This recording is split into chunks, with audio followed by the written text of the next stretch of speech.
Okay. Hello, everyone. My name is Jungmin Lee.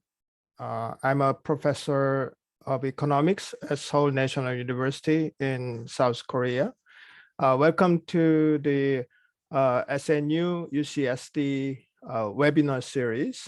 I would like to thank Korea Foundation and Korea Research Foundation for supporting our webinar series generously.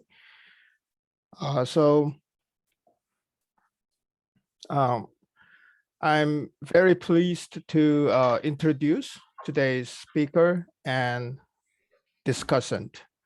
So today's presenter is Terry Moon, Assistant Professor of Economics at University of British Columbia in Canada.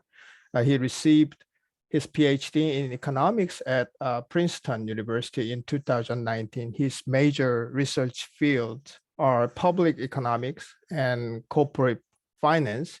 So today he's going to present his work, titled as The Rise of a Network, Spillover of Political Patronage and Cronyism to the Private Sector.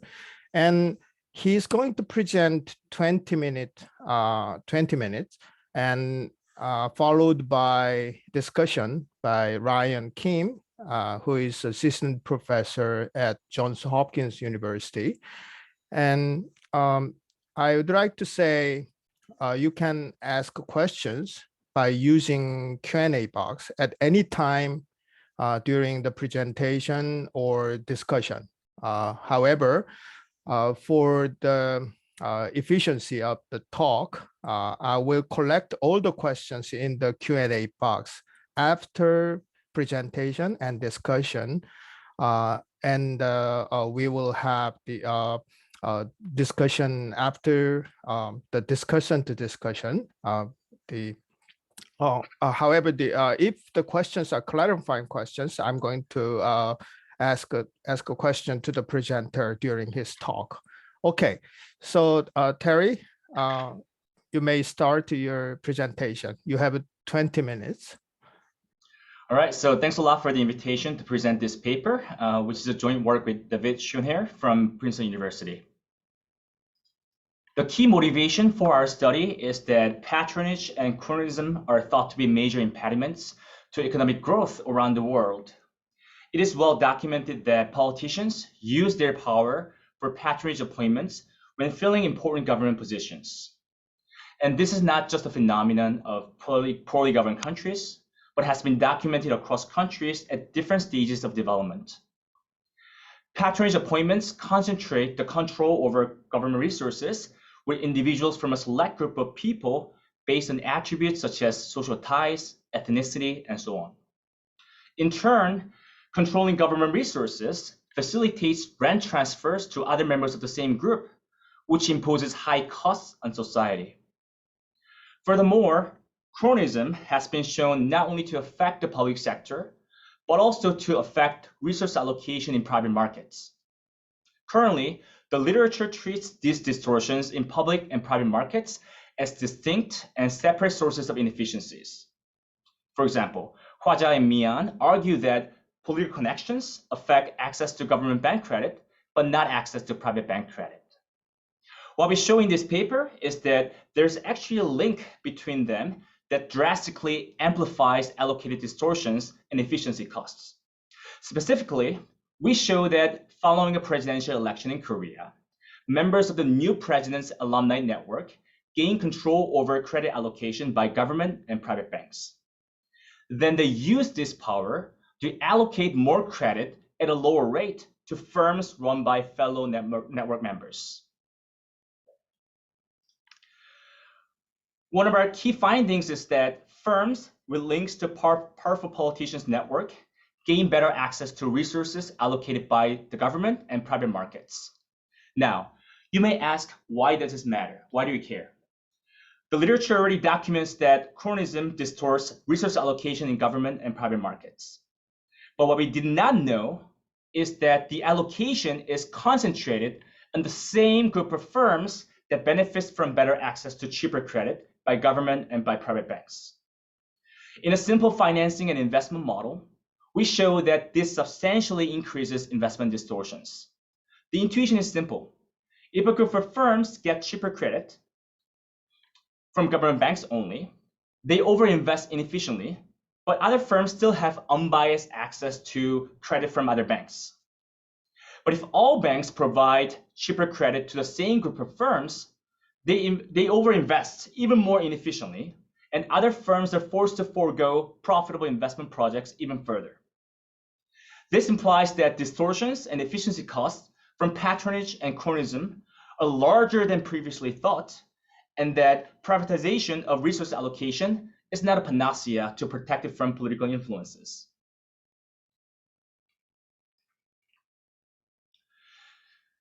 However, it is difficult to identify a specific channel through which firms benefit from being in the same network. The literature has documented a broad set of ways in which firms may benefit from links to politicians. For example, better access to government resources, government bailouts, and so forth. Specifically for us, when we try to examine whether firms had better access to private bank credit, any one of those other channels can make firms look like safer borrowers from a bank's perspective, and could explain why those firms receive more private bank credit independent of having connections to political power through their network. To overcome these challenges, we exploit time series micro-level data on appointments of private bank executives. This provides us with cross-sectional and time series variation in the control over the allocation of bank credit for members of different groups. For example, we can include firm time fixed effects in our estimation, which control for any firm level effects of links to a politician, like the ones that I mentioned in the previous slide. I'll be very precise on the exact estimation and identification strategy later. Finally, our setup will allow us to examine the mechanism through which the network channel can affect the credit allocation. There are many newspaper articles that document parachute appointments under President MB's administration. For example, the share of public officials from Korea University jumps sharply after MB's election. Crucially for us, we document that the number of banks with executives and board members from Korea University increased from 2 to 8 after the election out of 15 private banks in Korea. There's a huge jump. Now, when we look at how much bank loan changes before and after the election at the firm level, we find that firms whose executives graduated from KU got 30% more loans at cheaper interest rates relative to non-KU firms. As I mentioned earlier, this response can be driven by various channels. So to identify a specific channel through which this happens, in our case, the network channel, we leverage the variation at the firm bank level across time. Specifically, we compare the outcomes of KU firms getting credits from KU banks to those of non-KU firms from the same KU banks before and after the election. And we compare this diff and diff with the control group of firms getting credit from non-KU banks. So this triple difference strategy allows us to control for both firm and bank fixed effects, which will observe any demand or supply specific factors that can bias our estimates. However, I acknowledge the fact that firms or banks choosing KU executives after the election is indeed an endogenous response, so I'll address this concern later in my talk. The first panel on the top shows changes in bank loans from non-KU banks, our control group. The black line indicates KU firms, and the gray line indicates non-KU firms. As you can see, the loans from non-KU banks stay roughly stable before and after the election for both types of firms. The second panel on the bottom shows changes in bank loans from KU banks. As you can see, the KU firms and non-KU firms show a parallel trend before the election, and we see a sharp divergence, so sharp increase in loans for KU firms after the election. The next two panels show the results for interest rates. For non-KU banks, in the top panel, we don't see much changes in interest rates for both types of firms again. However, for KU banks on the bottom panel, we see that KU firms start receiving loans at cheaper interest rates after the election.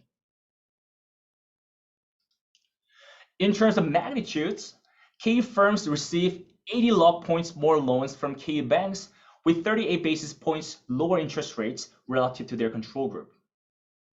Note that we include this variable, alum link, which takes the value of 1 if firm I and bank J have a CEO and executive from the same alumni network besides the KU network in year T. Intuitively, if banks appoint an executive from KU network, this affects the in-group firms, but also affects firms linked to the network of the replaced executive. So without this variable, both effects will be captured by beta. Also, it is possible that firms are linked to bank executives through networks beside Korea University.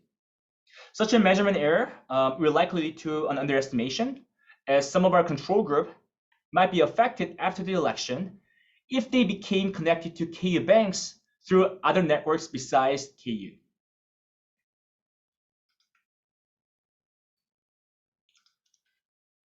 In Korea, there is no re-election for presidents, which means that they leave their office after their 5-year term.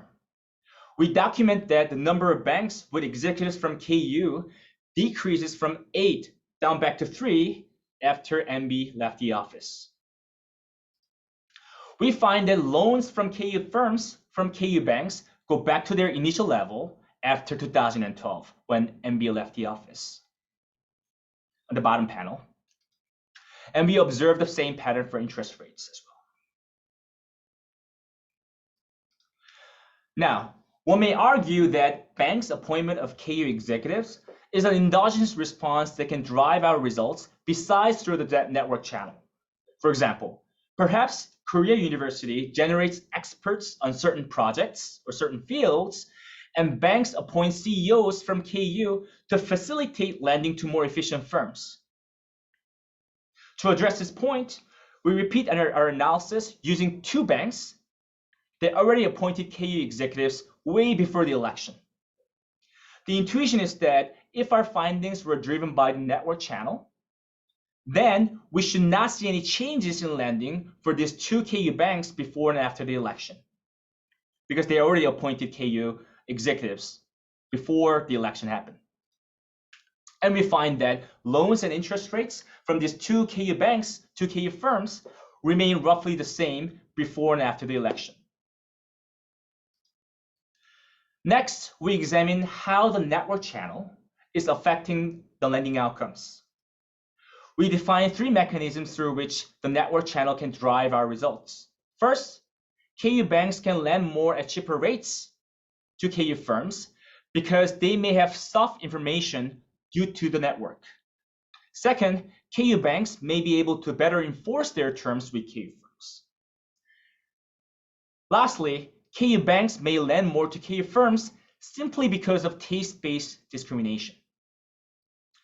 We rule out the first 2 mechanisms through various tests. For example, if KU banks were lending more to KU firms due to better information, we should observe the increase in dispersion in lending, but we didn't find that. Also, we find that default rates actually go up for KU firms after the election, inconsistent with the better enforcement. There could be still other reasons why KU banks were lending more to KU firms at cheaper rates, even if they didn't have better information or enforcement. For example, what if banks had no funding constraints such that they could just get away with this behavior? However, we do back of the envelope calculations and find that these banks were better off simply by investing in risk-free assets, given the high default rates from KU firms. Therefore, we conclude that the only mechanism that explains why KU banks are doing this is the taste-based discrimination.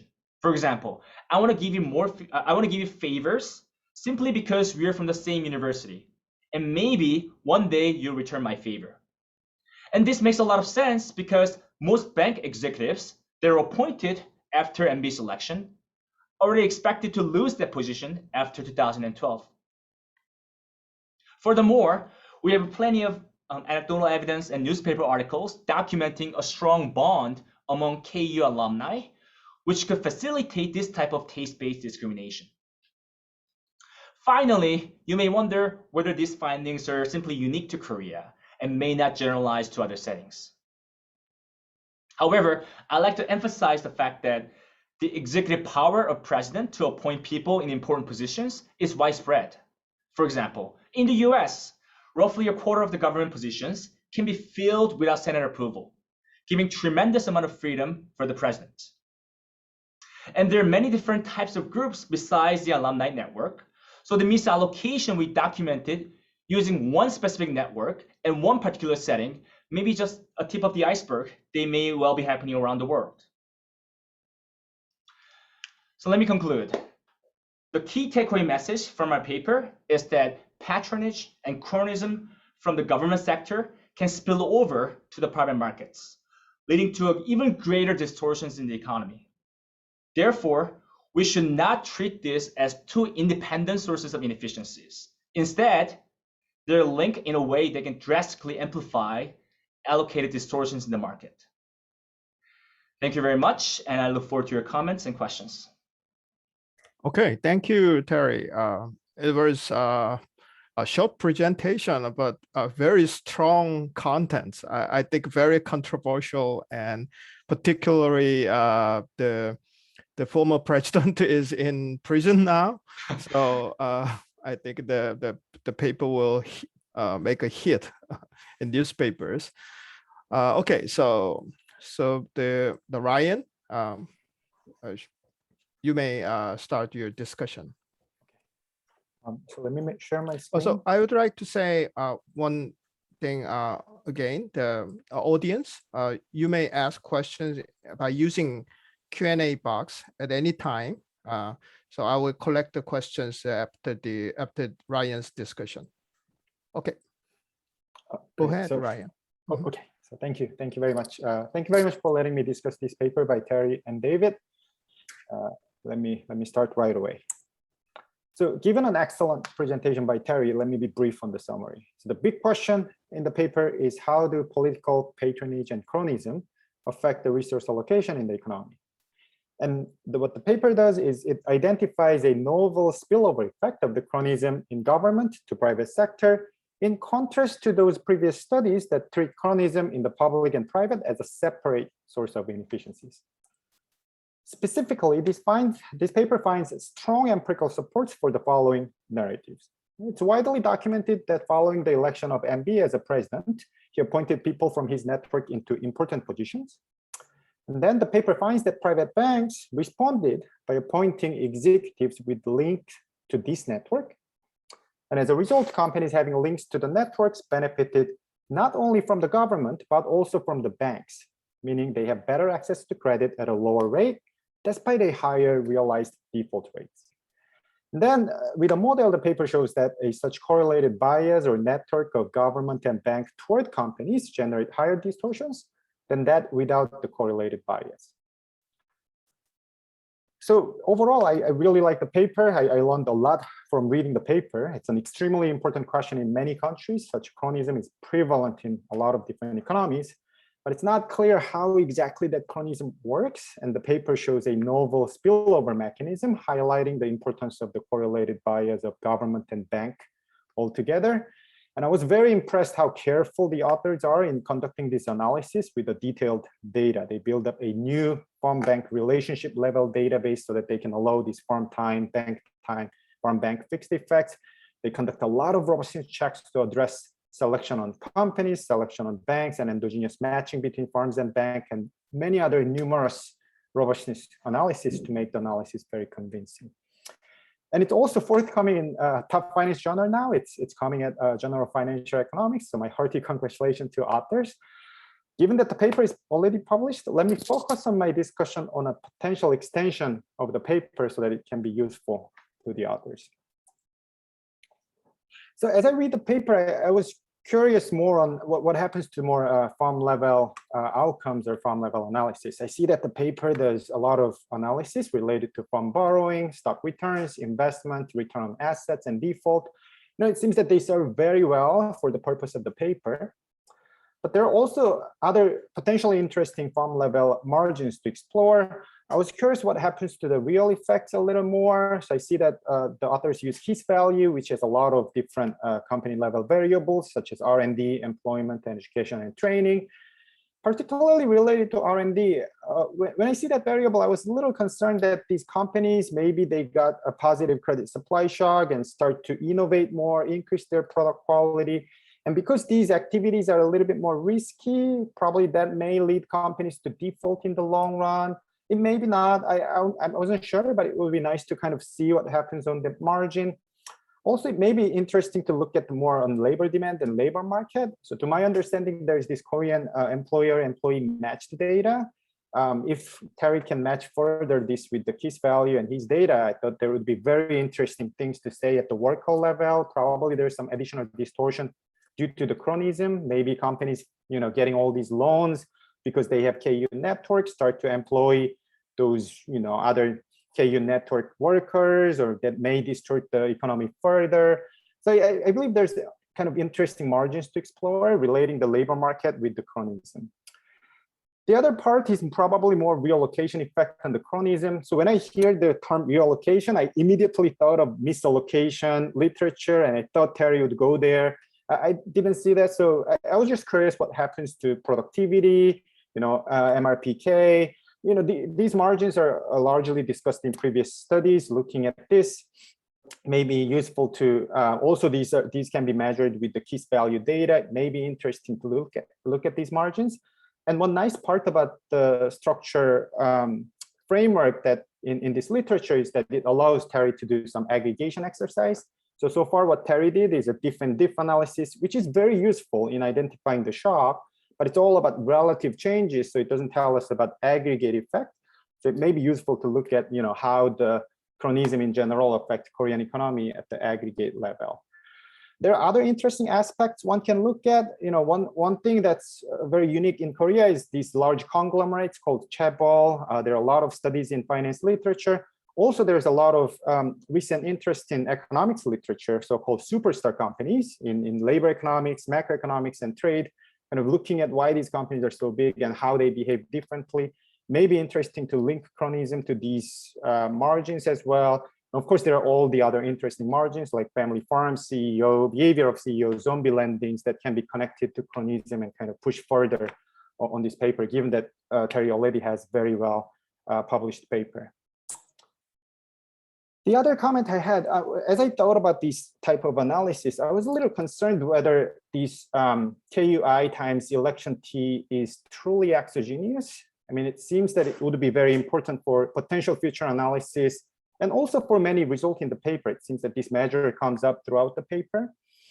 My concern was it seems that those companies in KU network look very different from those companies that are outside of the KU network. I mean, it's kind of intuitive. Korea University is a top university in Korea. It seems that those companies in KU network would likely to be bigger and probably more productive. And that seems to be what's happening in the data. It seems that they account for a very small part of the sample. They're generally bigger. They borrow more with lower interest rate. So I was just a little worried whether how to treat about the selection of firms. And the other part was the years in election. So this year starts in 2008, which is exactly the periods of great global financial crises and great trade collapse. So I was a little worried that this time period, probably those, this timing, a lot of firms and banks will be heterogeneously affected, and kind of a little bit worried about it. I think the paper addresses such a concern to some extent. So it has a figure that shows that there's no pre-trend based on this measure. It also, as Terry mentioned explicitly, for the farm bank time specific analysis, it allows farm year fixed effect so that we can observe all the unobserved characteristic of farms that's varying across time. But in looking at this measure, it wouldn't be possible because it will observe all the variation. So I have several suggestions that may be useful. So first thing is, I see that all the tables in the paper include all the controls and fixed effects. So I wasn't sure how stable the coefficients are by including or excluding the fixed effects. And that could be very useful. It may be very useful to look at the stability of coefficients because it will tell us some selection on farm characteristics or bank characteristics. For example, in looking at farm bank time specific analysis, I was curious how the coefficient change with or without bank time fixed effect. So if we include this measure, we are looking at loans within banks. Whereas if we exclude this, we'll look at the loans across banks. And if the coefficients are very stable across two different specifications, that's great. That's supportive that this measure is likely to be exogenous. But if not, that would be a concern. So that would be first suggestion. The second one is if Terry is pushing this idea to the company level analysis, it may be useful to bring this KUJ measure, which is likely to be more exogenous, by using the shift share type or Bartik type instruments. So taking weighted average across KUJ within firm, and then interact this measure along with KUI, just basically doing what Terry did, but at the company time level. The other part is it may be useful to use like GDP, recession, export, and import at the aggregate level, interact with KUI to see that whether these drive anything different. If there's some effect based on these measures, that would be a concern because the election is confounded with these measures. If not, that would be great. And I don't see a lot of controls at the farm level here. May be useful to control some of them to make it more convincing. I have other minor comments. I see that samples are changing a lot with different dependent variable, probably because of based on sample, but it will complicate the interpretation a little bit because we don't know whether it's coming from the sample or the dependent variable. It may be useful to fix the sample across specification. I see that the standard errors are clustered at the farm level. Given the KUJ is varying at the bank level, it may be more conservative to do two-way clustering. I see that Terry is always including the fixed effects. I was a little bit worried about single bank farms that would be dropped with all these fixed effects. I was curious what happens to those margins. May not matter at the aggregate level, but just one thing to check. And I see that the data report the usage of funds for a subset of loans. I couldn't find it in the paper. It may be useful to document some of that to sharpen the interpretation, to see what's going on with these farms, what do they do with the loans. In general, I really like the paper. It's a very important question. I see that the finding is very novel with a very detailed data. I'm very much looking forward to reading your next paper. Thank you very much. Thank you, Ryan. Okay, so this was a great discussion. So Terry, would you respond to Ryan before we go to the Q&A box? Yes, thank you. So thank you very much, Ryan, for this thoughtful discussion. Let me try to address your two major comments first, and then I'm happy to follow up further with the minor comments. So let me actually start with your second comment, and there are two layers to your comment, right? So first one is about like KU, the endogenous selection of the KU executives from the KU firms. The second layer of the question is the fact that there could be some observable or unobservable differences between KU firms and non-KU firms that can drive this result. So for example, there was a financial crisis in 2008, which coincided with the election in Korea, right? And what if that financial shock differentially affected firms of different sizes, for example? They can explain the results, right? So let me try to address both layers first. So in terms of the endogenous KU executive selection, which is very important and well noted, well, to address that, we actually use a sticky measure of CEO. So what we do is that we actually define that KU firms are connected before the election, and then sort of hold that definition fixed over time instead of endogenously updating it. Okay, and also we use the CEO definition way before this election happened, right? And so basically we sort of define KU firms being connected to KU network way before the election happened, and we find very similar results, right? So to address some of the endogenous CEO selection issue. Okay, for the other question about the fact that what if like differences in characteristics between KU firms and non-KU firms driving the results? Well, our key level of variation or identification is based on the firm bank level, right? So if it was true that, like, say, the KU firms were getting more loans from banks because they're larger, or maybe they're experts in certain fields, right? The same thing should happen for KU firms getting loans from non-KU banks, right? And we don't see that happening, right? So that's precisely controlled for the fact that whatever the observable or unobservable differences between KU firms and non-KU firms is controlled by the fact that we're using this firm bank level variation. Now, so that's the core of our identification strategy. So let me actually go to your first major comment, which is also very well noted, and actually something that we really wanted to do, but we couldn't, precisely because we're using this firm bank level type of identification, right? So as I mentioned earlier in my slide, once I start using the firm level variation, there could be many mechanisms or channels that can actually affect or explain our findings. Like, for example, like the politically connected firms may have better access to government resources, like government bailouts and so forth, right? And there could be some firm-specific demand factors that can also explain our results, right?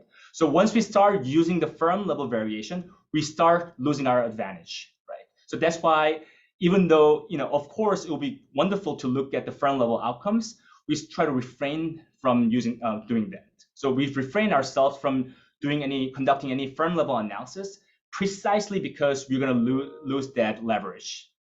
Okay. However, there was a comment from the referee that basically wanted to see whether or not our effects are different depending on like firm level characteristics. So he or she was wondering whether or not firms, they're more levered. So like firms with higher leverage or had bad credits in the past, or the ones that are getting more credits through the network channel. So for that one, we do have supplementary analysis, and we actually find results that are consistent with his or her conjecture, right? So in that dimension, we do firm level sort of analysis on that, but we sort of let that to be more descriptive rather than causal. Okay.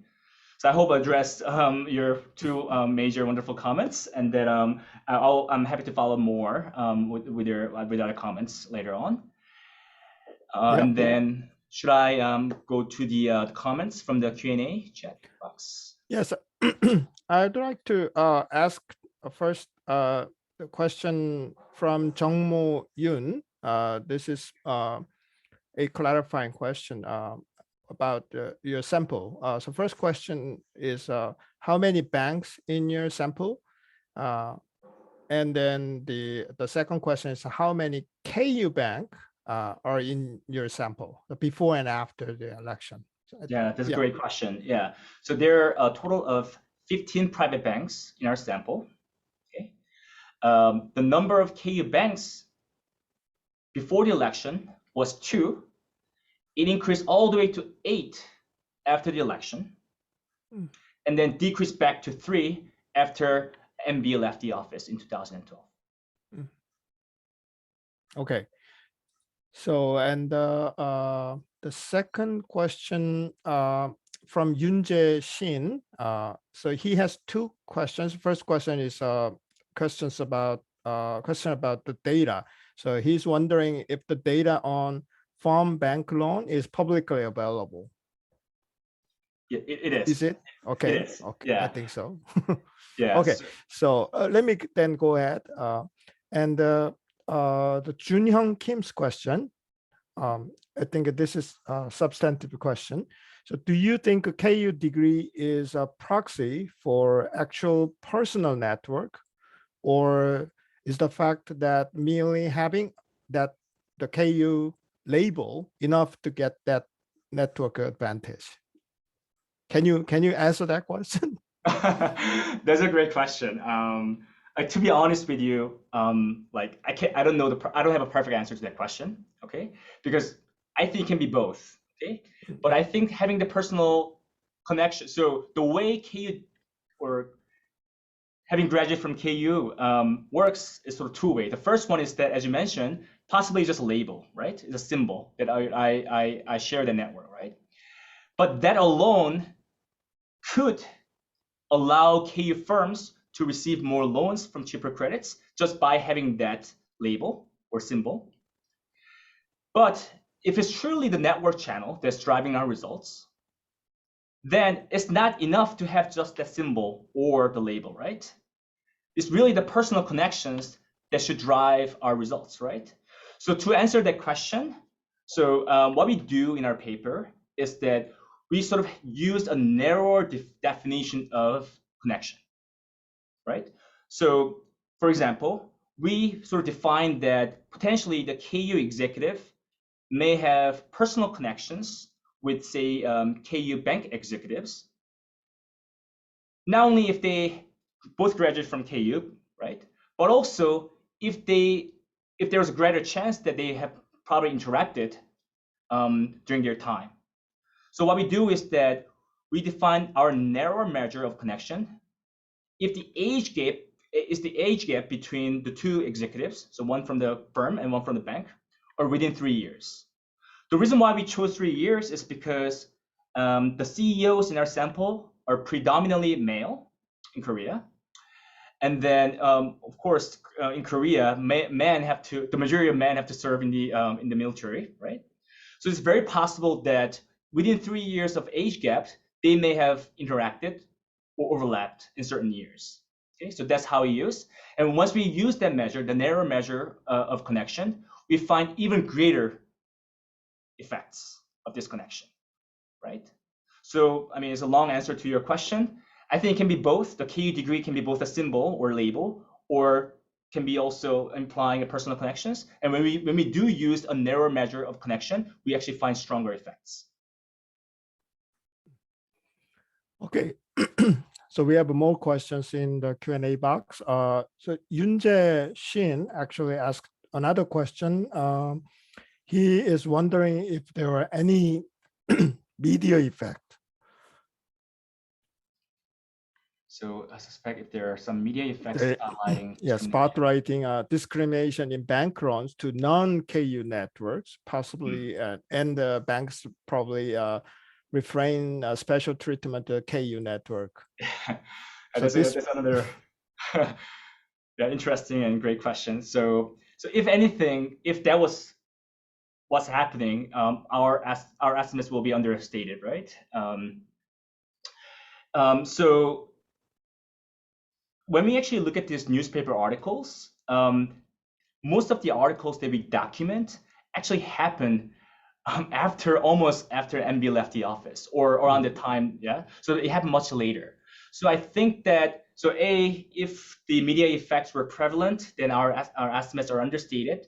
And B, given that most of these media effects happen later, I don't think our estimates are sort of tainted by this. Okay. So Yerim Jung asked a question about the generalizability of your findings. Do you think this is extreme case of alumni network in Korea, or this can be generalized first across different administrations? I was also wondering about if the same kind of things happen during the former president who is a Seoul University graduate. And also the generalizable to other types of network like high school alumni networks. What's your opinion? Yeah, this is another great question. So we have a simple model in our paper that whenever there is a correlated bias between the government sector and private sector, right, the misallocation is greatly amplified. So what we document in our paper is just one specific network, in this case, the KU network, right? But as I mentioned in my talk, there could be other networks, right? They can operate this and they can affect our outcomes. So I do really think that this can generalize beyond the KU case. I mean, to really give you a precise answer to your question, maybe what one can do, and this is a potential extension or potential future work, is that you can sort of replicate our paper using other types of networks and see whether or not, just to see whether or not similar effects happen or you observe similar effects, right? We also document in our paper that KU alumni network may be particularly strong. There are several newspaper articles that document that.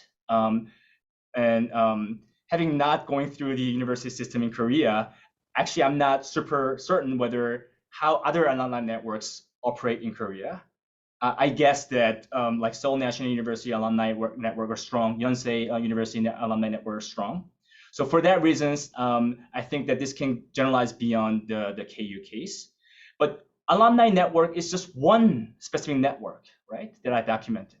There could be other networks besides the alumni network. So for example, MB had connections through, say, his church network, Somang Church Network, and also through one's prior works. And given that there can be many other channels and networks that can sort of overlap with one another, I certainly think that this can generalize beyond the KU network. Okay.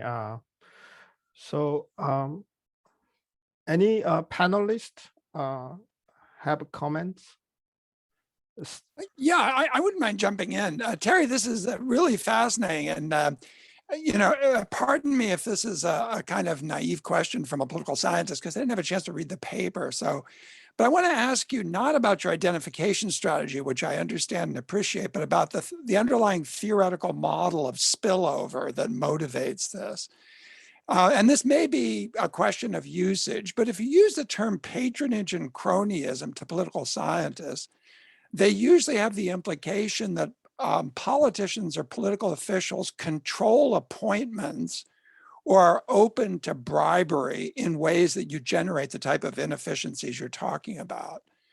But I don't actually understand the role of government, again, not in the identification strategy, but in the theoretical underpinnings of the piece. Yeah. Because, Lee Myung-bak appoints a number of very high-ranking people because the bureaucracy in Korea is in fact highly meritocratic at lower levels. And so I appoint, let's say at some level, it's probably above DG, a number of people who are KU connected.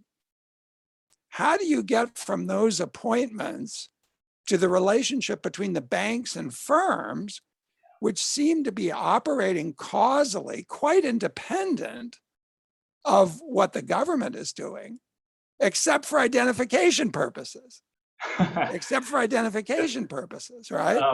Yeah, so that's a great question. So I can offer a simple theoretical, well, it's not, well, simple, theoretical argument for why like private sector can respond to this. So as you mentioned, government alone cannot pressure private banks to appoint CEOs from KU. Exactly. They cannot do that. But so what we document, the specific channel through which the spillover happens is very subtle and indirect, as you pointed out, as you precisely pointed out, right?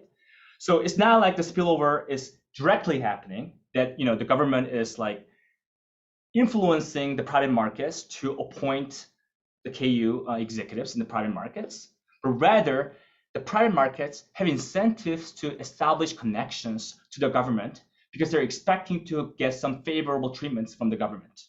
But that's not demonstrated in the paper. So that is not demonstrated. You're absolutely right. You're absolutely right. And that's one of the things that we mentioned actually in our paper, but it's not empirically demonstrated, as you mentioned, right?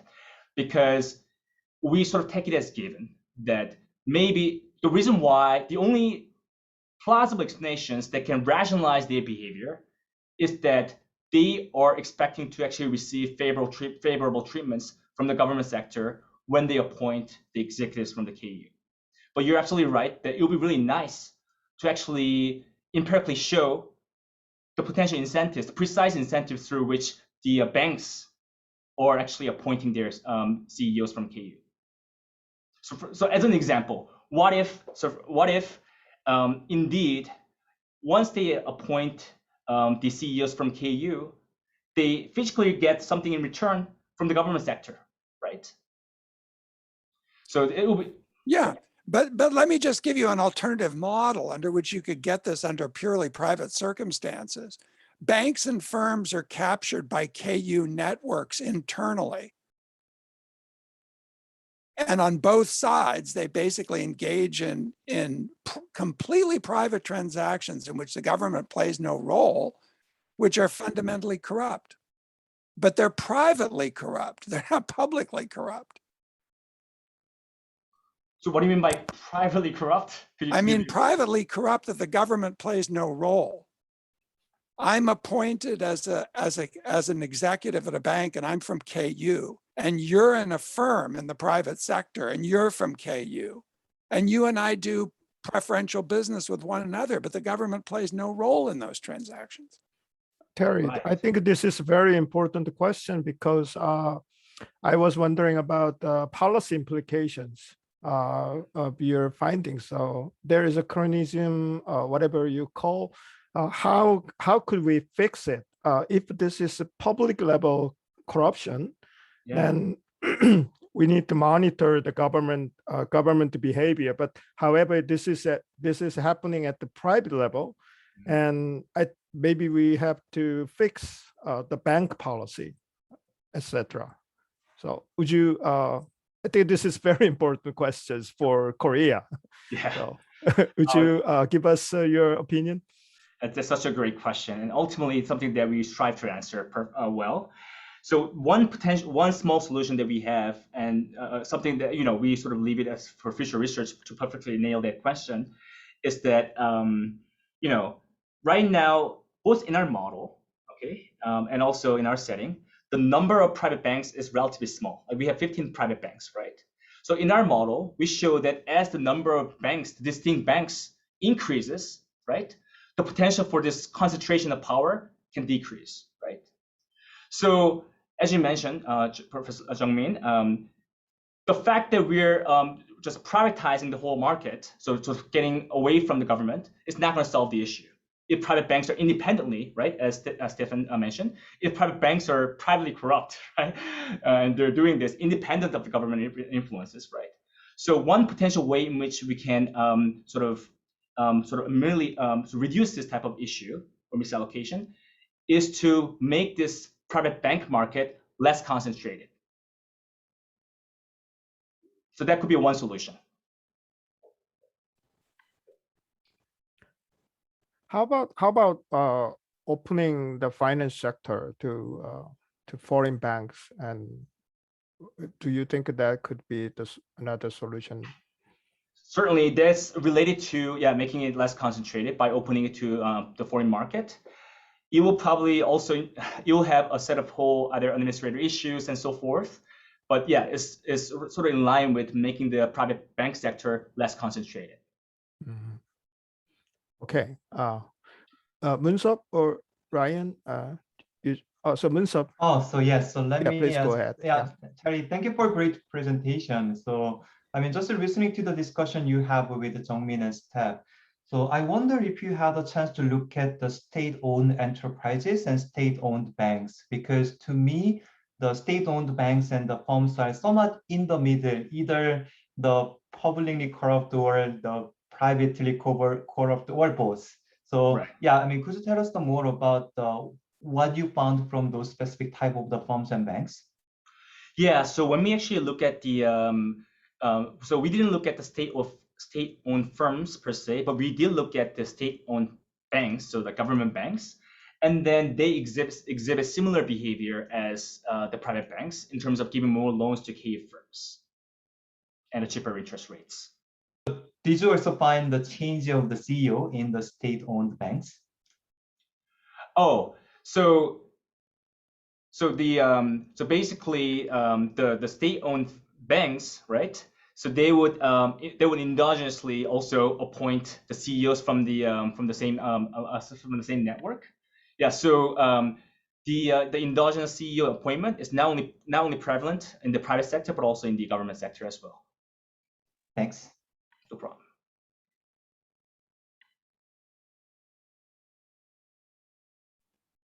Okay. All right.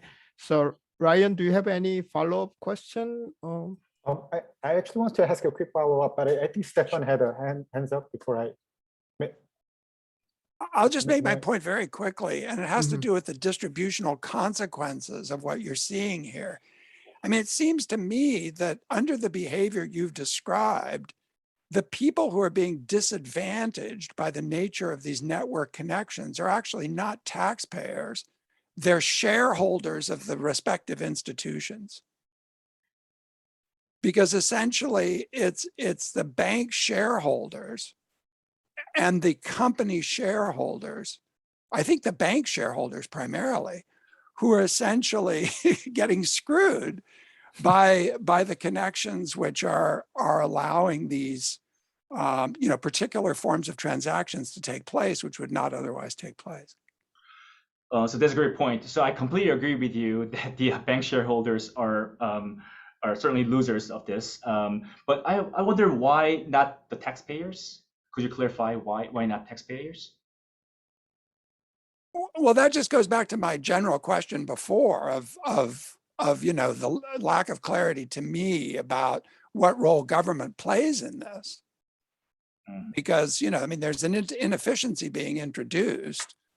Right. So, but it doesn't seem to be that's the typical inefficiency that's associated with a bribe or a patronage appointment, where you've got corruption. And so, public policy is being distorted. Right.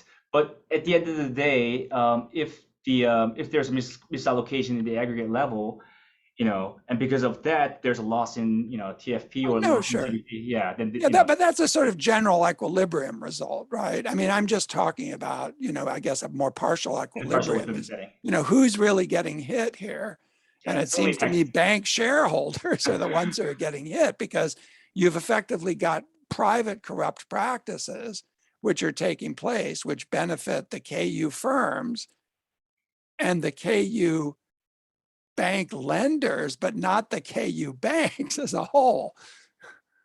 And that's a good point, because actually you may wonder, a natural question, right, you may have is like, how this KU CEOs at the banks manage to survive throughout the administration, right? Well, it's not actually surprising, because they're appointed precisely because of this, and they are expected to lose their position after MB left the office. So really, for them, they had nothing to lose, because they knew ex ante that they're gonna leave after MB leave the office, right? And maybe they're doing this expecting some sort of favors from the KU firms in the future. Maybe their kids can get a job at the KU firms, right, in the future. So a lot of this unobserved favors or just effects, we hope to document it in our paper. We just didn't have data to actually dig deeper. So, but yeah, that's a great point. Thank you, Stephen. And Ryan, you had questions? Yes, Terry.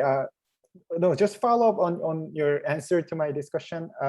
Just relating to one point, I thought what you mentioned was, for the farm time level analysis, you're not push further because there are just a lot of compounding factors, and you're worried about identification, and you will focus on farm time bank level analysis.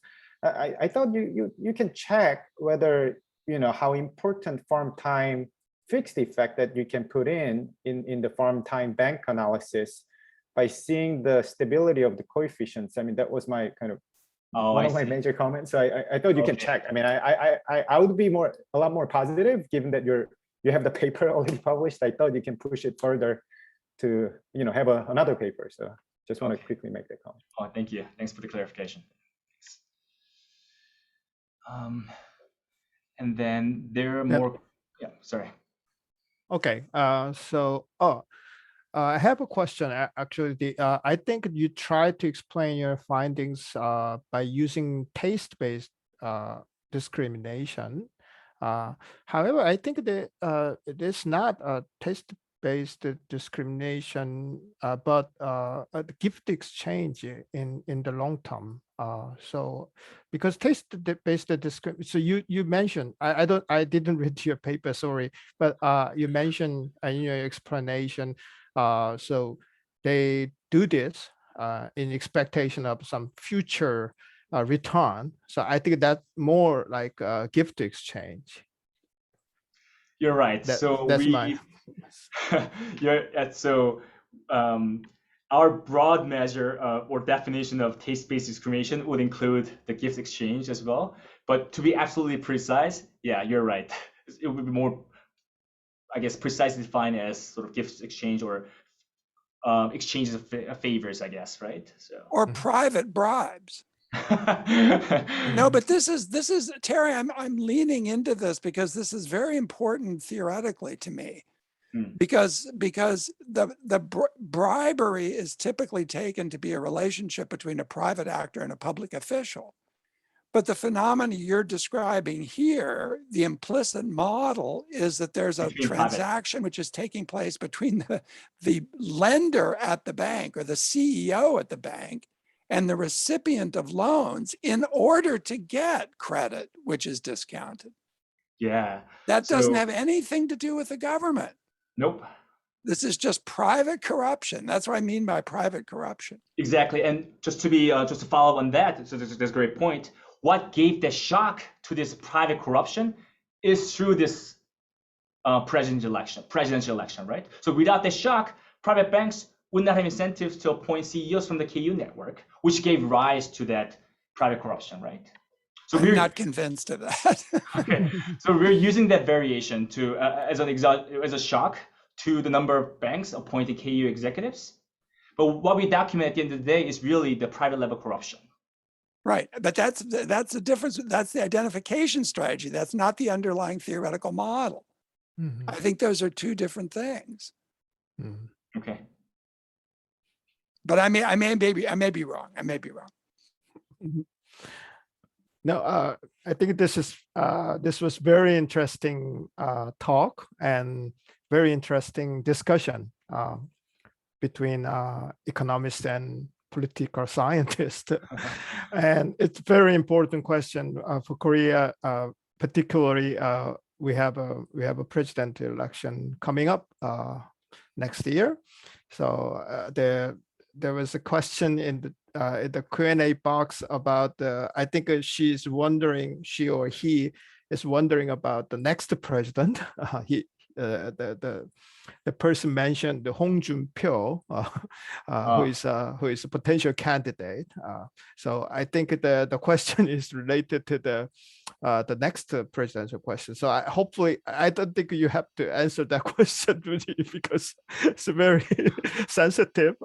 And let's see. I think the next, so people are looking forward to the next presidential election in various ways for various reasons.